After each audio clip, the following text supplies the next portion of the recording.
I'm Felicia Shakiba, and this is CPO Playbook, where we solve a business challenge in every episode.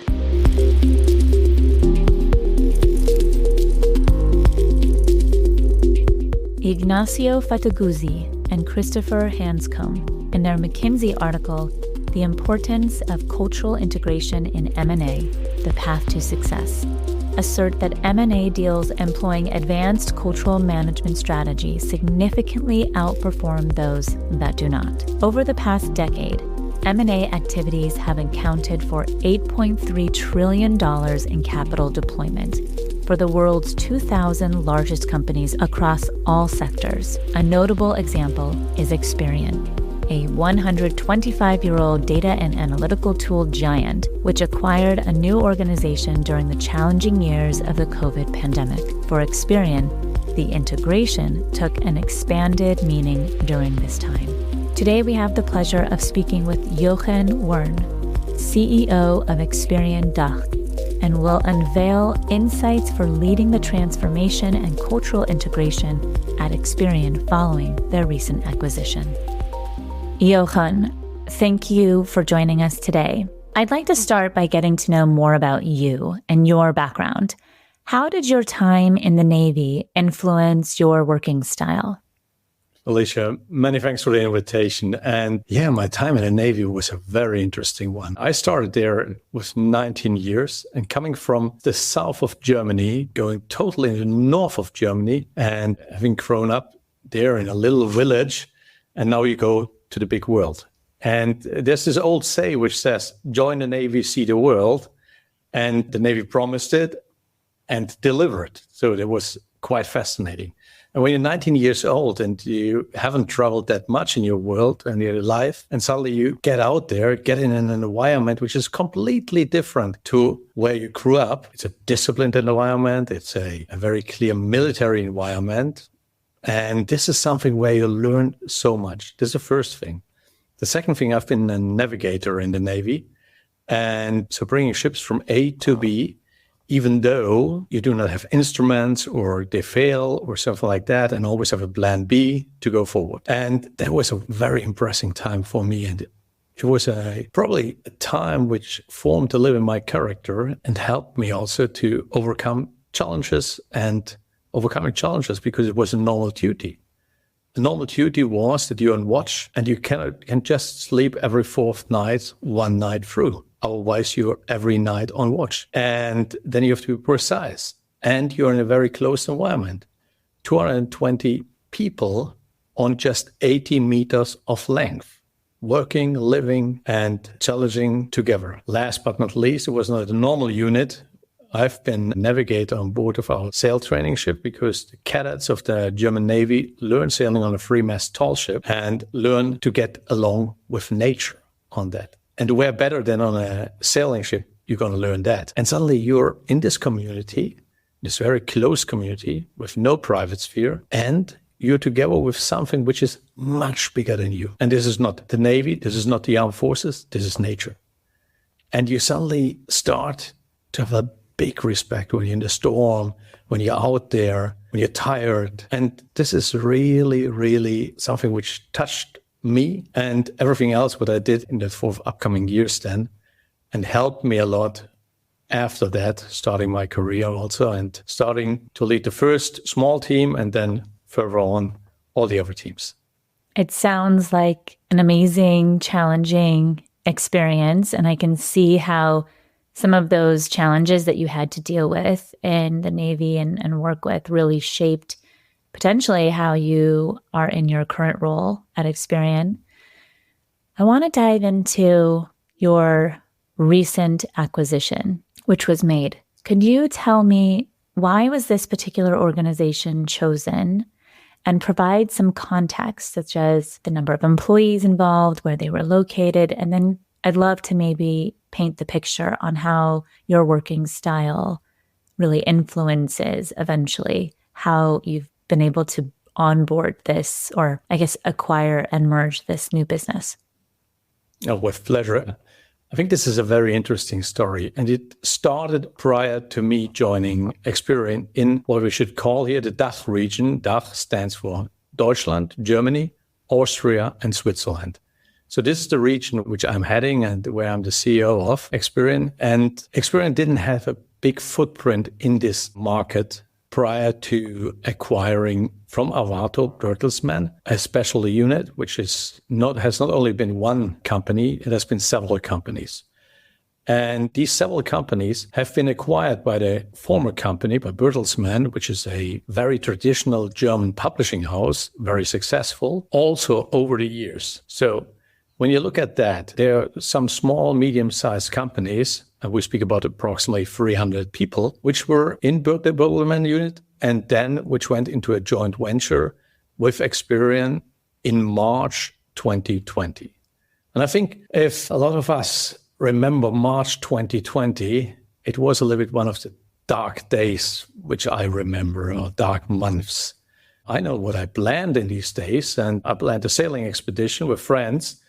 And then a virus came and we closed the world. At least it felt like that. And it's probably one of the worst moments to acquire a company and to integrate that, to bring a new culture on board, to motivate the people and so on.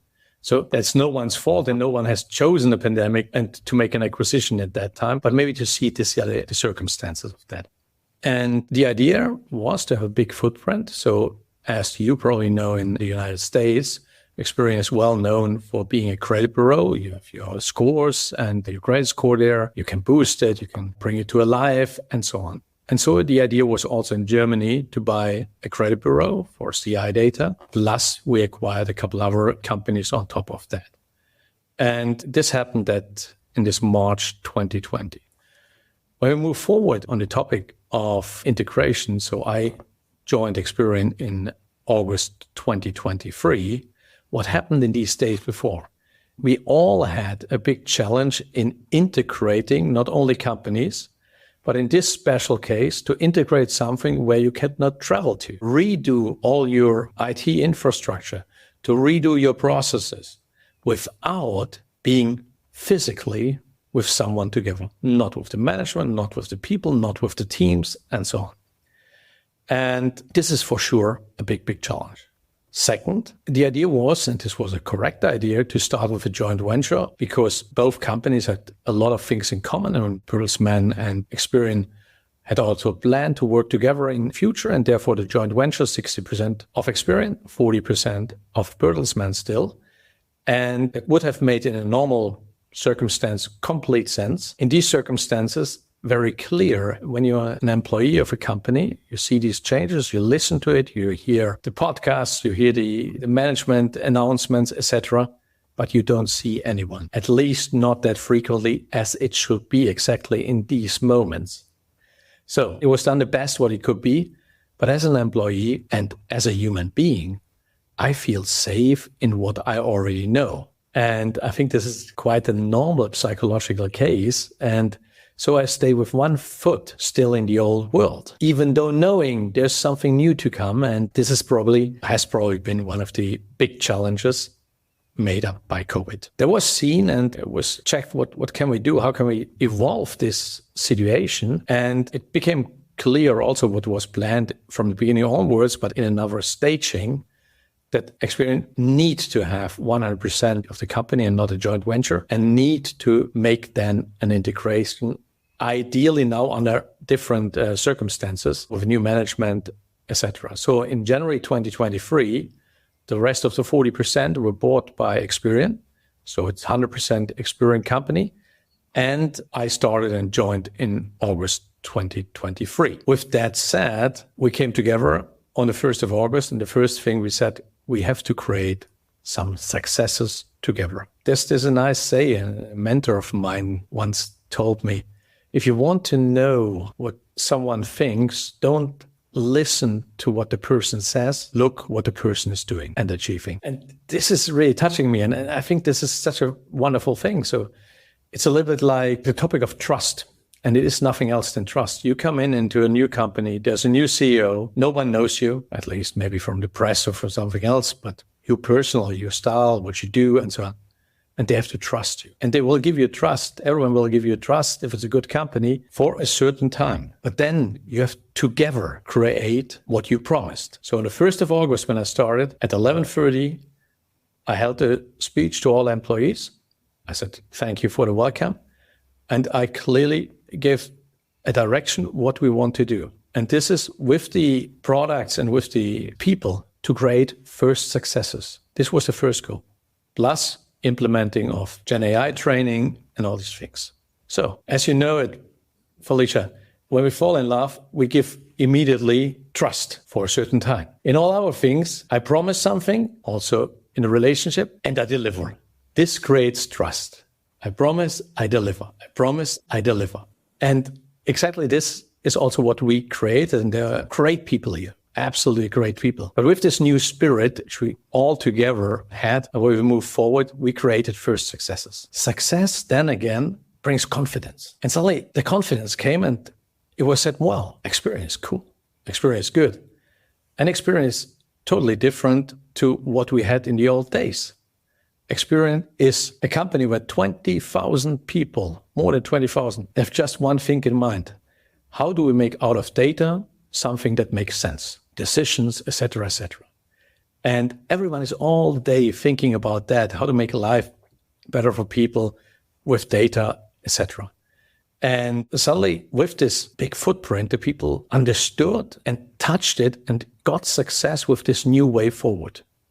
And that was great to see. And I'm very proud of everyone, because really that was something where you had to change yourself. And everyone being a long time with the old company, which was a good one, no doubt about that, but a different one, had to change the style of work. And everyone who did it and achieved success got this confidence. And where we are today, we're in a total different setup. We changed the go-to-market unit, we changed the operational units, and we changed the way how we work together. And that created a teamwork. We are not at the end. So it's not even a year that we work together in these circumstances. We have a lot of changes in there. We had to change, but we are on a very good track. What happens when employees behave badly? Boy, we could do an entire TV show, maybe a Netflix special on that. Well, Ryan and I sat down and recorded episodes for FAMA, and we asked practitioners, give us your most outrageous story. You know, the sales leader that brings cocaine to work, you know, whatever. Just bring us the outrageous, and it is funny. So if you need a laugh, which we all do from time to time, search for Workplace Misconduct wherever you get your podcast, and you'll find it. And trust me, you will laugh and cry, but you'll definitely laugh.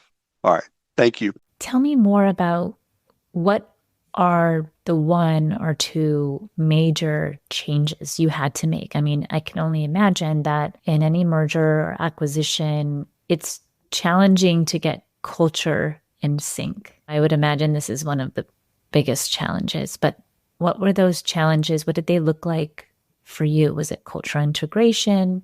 Was it communication? Was it vision, getting everyone aligned on vision? Was it just location? Where would you even start? Where did you start?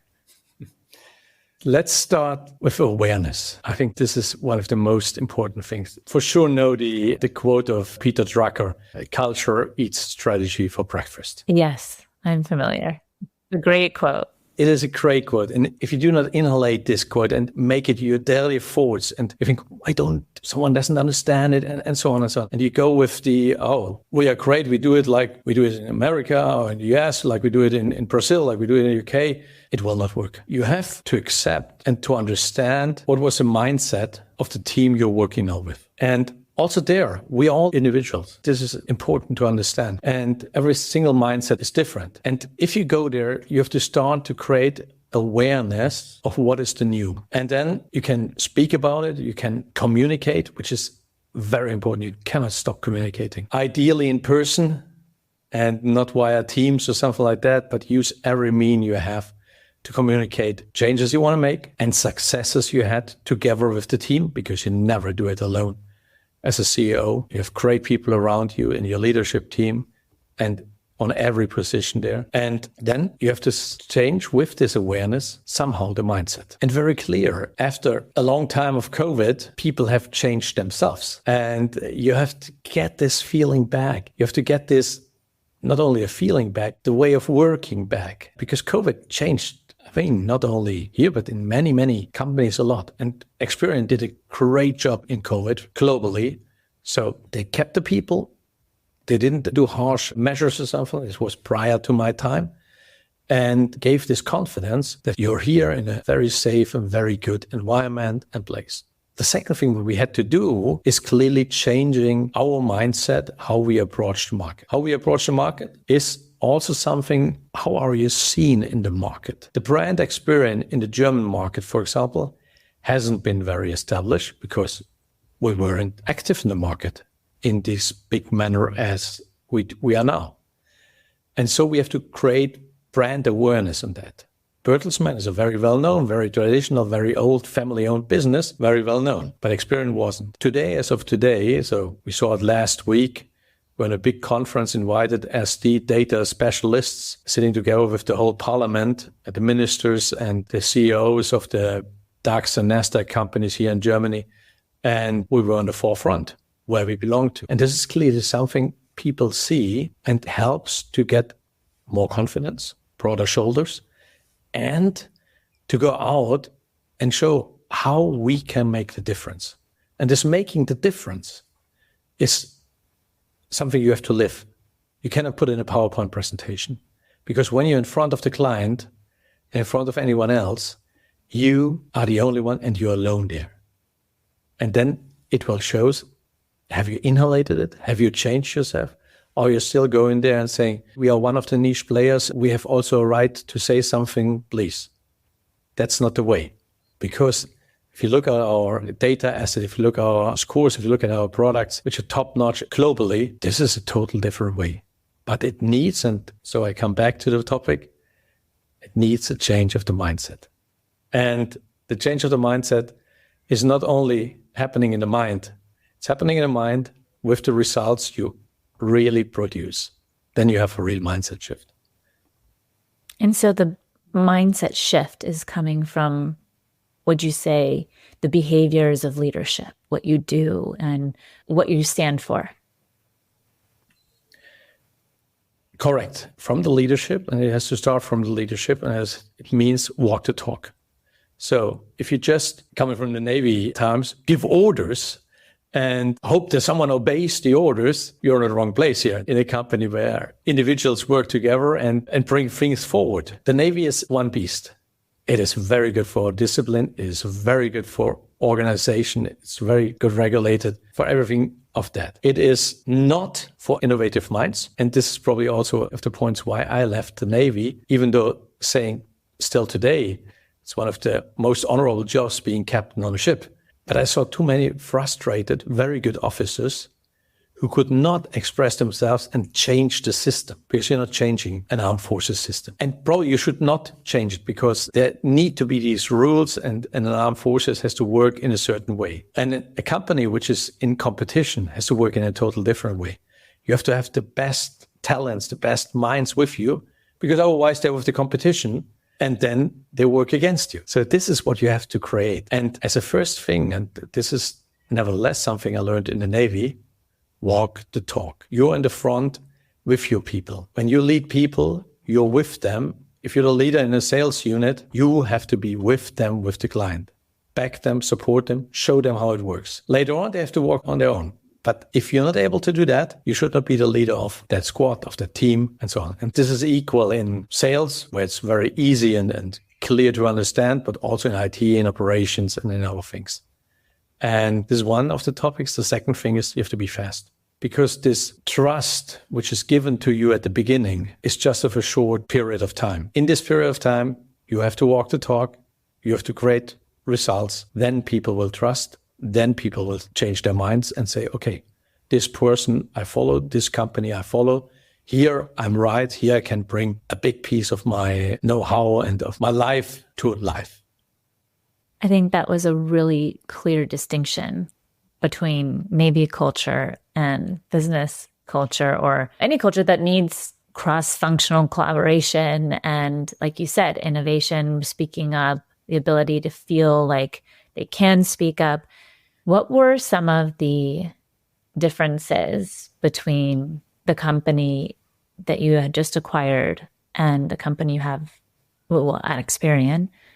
What were some of the major differences that you saw, and how did you approach those specifically? One of the major differences was probably the local culture. There's also one big say, I think we had it before, strategy is global, business is local. And it's always difficult, not difficult, but I think you have to know it. If an international company is entering into a new market and is trying to approach now the US way in Germany. Big question mark there. I mean, the other way around. I mean, great German company, as you know, Mercedes, for example, they acquired at a certain point Chrysler and said, we show how to create cars. And it failed. And Mercedes said that was not the right way, the right approach, how we do it. And so this adaptation is very important. And Experian has this culture. Experian is a European company at the FTSE with the headquarters in Dublin. And so in so many different countries and with so many international people, this is something which is really in the DNA of Experian. Now, the acquired companies were deep-rooted German local companies, we have to say. And therefore, the culture was also deep-rooted German and in this manner, and proud of the market which they created in these days and from scratch and so on. Now come bringing these two cultures of an international, globally acting player with international roots in a global group together with grown-up German companies with their own rules. And Germans are very, can say that as a German, very proud of our rules and we obey rules. This is such a cultural thing, which we always think. Letting go our rules and going to our rules might sometimes be a little bit a mindset change also for us. So this is something what happened. So bringing all these both things together, convincing that being in a big group with all the new rules, especially on security, IT security, safety of our systems, safety of our data, and so on, in this big manner has an advantage because it's safe and secure. It has a disadvantage because you have to put more work into it. So logging in takes a little longer. Updating for some people, felt every day their systems to be aware of the newest anti-fraud software and so on, it's a little bit of a hassle, but it is necessary. And step by step, you have to convince the people that this is good, that this is different, but it makes sense. So if you know something which seemed to be easier, but you're not aware of the dangers which are in the world now, then it needs a little bit a conviction and a time to overlap them. But all this is possible. How did you convince this, I guess, local culture to adapt? And I think that one thing to point out was that you were also aware that your mind shift might need coaxing. And how do we adapt? How do we look at what they're doing? And there was a time when I was putting together the performance management strategy for a global business, and I had to work with all their subsidiaries, and I had to figure out, well, how do we create this one for all strategy around performance without breaking the subcultures locally? Like, where could we make room for people to really do their own thing? Was that your experience? Or did you say that, no, everything has to be meshed together? What did that approach look like for you? And was it successful? Is it successful today? Let me bring up two things prior to it. I've also been new to Experian. So I haven't inhalated this wonderful culture over a long time. I went for my interviews and I already saw in interviews there's something different in this company, something I really appreciate. I had many interviews with many different people, and I started to really admire this company in the way how the people were open, mindful, and very open to support and to help. This gave me, as a first step, my start in Experian, something where I said, oh, now we have to stand in front of a lot of people in the DACH market and convince them of Experian, which you also just got to know, firstly. Secondly, you have to have this conviction, otherwise it doesn't work. The second thing is you need also support. So speaking about myself, I had a great support from my boss, who's the CEO of EMEA and APAC region, Marlene Holmberg, and she was just fantastic. In every single step, supported me. Then from EMAP, also our chief people officer, Emma Nola, she helped me, and we are in a CPO podcast here, so I'm not the professional in No.